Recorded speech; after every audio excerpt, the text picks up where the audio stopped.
So today for our final, hopefully, home learning maths lesson, we are going to be continuing with our work on division. We're just going to be keeping on practicing doing the written method of division both with and without remainders. And then at the end of this video, I'm going to do a little section just for the pentagons on how to then change a remainder into a decimal point. So I've written my sum on the board here. We've got 7,812 divided by 6.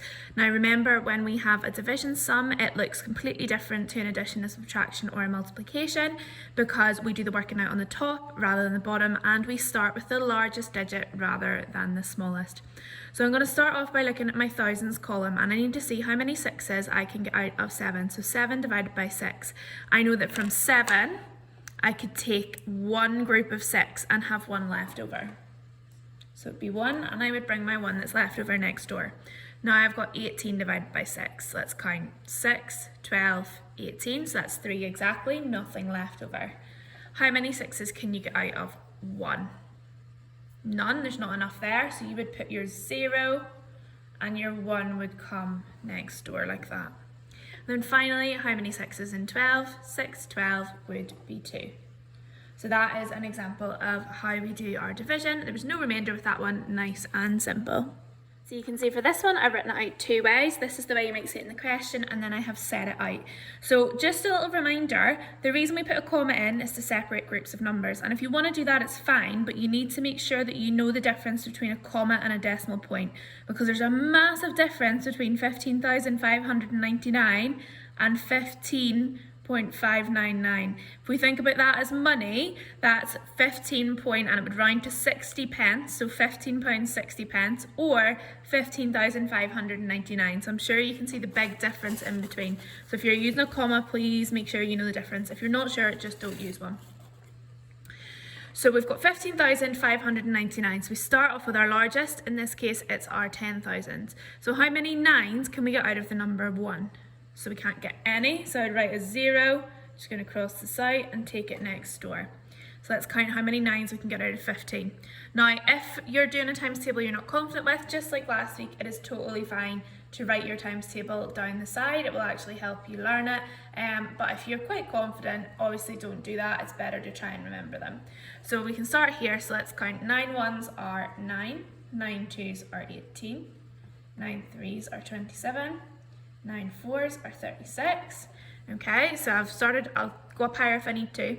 But how many can we get out of 15? You can see we've not got enough for 2, so it'll just be 1. So if I take 1 9 out, how many have I got left over?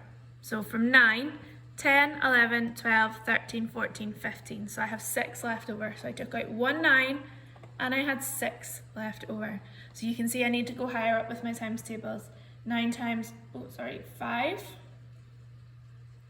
is 45, 9 times 6, 54, 9 times 7, 63, 9 times 8, 72, 9 times 9, 81, and 9 times 10 is 90. So remember our trick with our 9 times table, that all the digits add together to make 9. So 9 plus 0 is 9, 1 plus 8 is 9, 2 plus 7 is 9, 3 plus 6 is 9, 4 plus 5 is 9, and all the way down. And you'll notice that our unit number decreases while our 10 number decreases. It goes from 0, 1, 2, 3, 4, 5, 6, 7, 8, 9, and our units go from 9, 8, 7, 6, 5, 4, 3, 2, 1, 0. So that's a helpful tip to remember our 9 times table. So that's like for 65. We can get 63 out, which would be 7. So I've taken 7 out, and that was 63. How many left from 63 to 65? That would be 2. So then I've got 29. So I could take out 3 9s. So that would be 27. How many left over? 2. And again, I could take out 3 9s, and I would have 2 left over, but I've got nowhere to go, so I write that as a remainder. 2, just like that. Okay, so our next one is 5,271, and this time we're dividing by 4. So again, we start with our largest digit, which in this case is our 5 in the thousands column. So how many 4s can we get out of the number 5? You can see I can take 1 4 and have 1 left. So 1, remainder 1 goes next door, and this makes 12. So now I've got 12 divided by 4. So how many 4s can we get out of 12? 4, 8, 12, 3 exactly. How many 4s from 7? So I could do 4.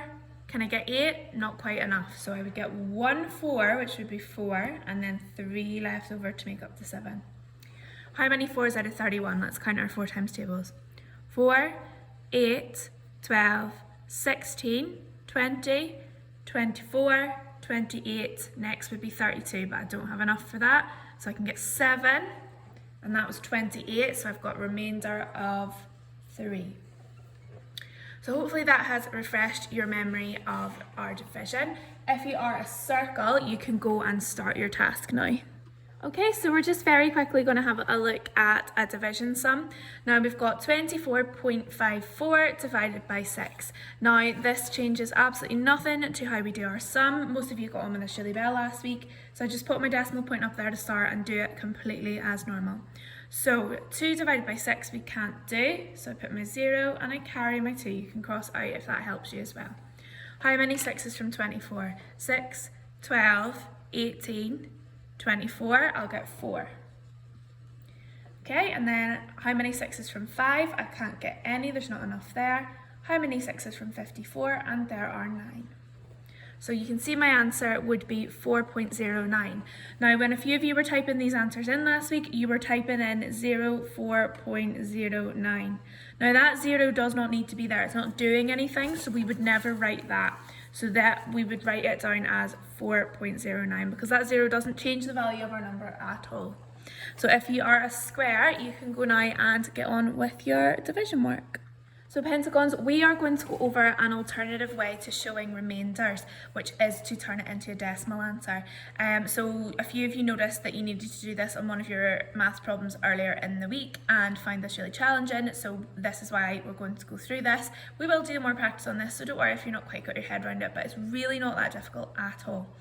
So we know if we write down for example, the number 15, that I could also write 15.00000000 and it's going to be exactly the same number.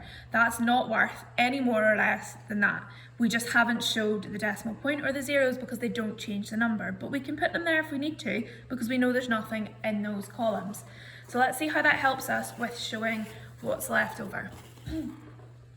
So say I had 15 sandwiches and I wanted to share them between 6 people. Let's do that division sum. So 1 divided by 6 we can't do. 15 divided by 6, 6, 12, I would get 2. Now what we would normally do is show our remainder as a 3 like this, but this time we're going to do something different. So rather than showing my remainder, I'm going to extend it by putting on some zeros. You can do 1 or 2 at a time, doesn't matter. So I had 12, and then so it would be a 3 remainder. So 2 6s were 12. So now how many 6s are in 30? We know there are 5. So I put my decimal point, just like from below, and make that a 5. Don't need to do anything here, 6 and a 0 is 0. We can put that there if we want, but we didn't actually need that second 0. So you can see that our answer is both 2.5 and 2 remainder 3. And 2.5 is the same as 2 remainder 3 because 3 is half of 6, so it's 1/2 of these left over. So you can see that's a really helpful way to find a more accurate division. So I have got 85 of something and I want to split them up into 4. So for example, 85 flamingos and I want to split them into 4 groups. So let's see how we could do this. So 4 into 8 goes twice. 4 into 5 is 1, and then we've got a remainder. So we pop on that 0.0, and instead of just writing R1, we would put our remainder just here. How many 4s into 10? We would get 2, and then 2 left over. So I'll pop this on another 0. How many 4s in 20? We would get 5. So you can see that there's roughly 21.25 flamingos in each pen. So then obviously you would round that to find the final answer. But you can see that's a really accurate way of calculating exactly what 85 divided by 4 is. And that's the same answer as you would get if you did it on a calculator. So the final one we're going to do is 626 divided by 8. So we'll start off with our largest digit. How many 8s can you get from 6? You can't get any. So it's 0 and carry our 6 over. How many 8s can you get from 62? So we can get 7 8s are 56. Can we get another?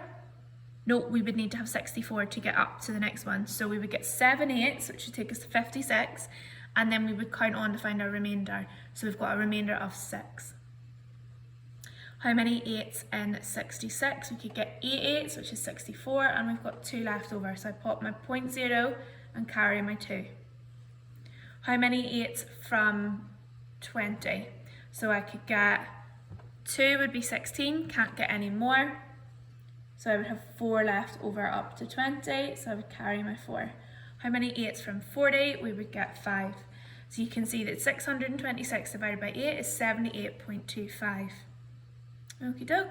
So that is how we use our decimal point to extend and show remainders as decimals. So this is a much more accurate way of doing it now that you're feeling a bit more confident with your decimals as you get up the school.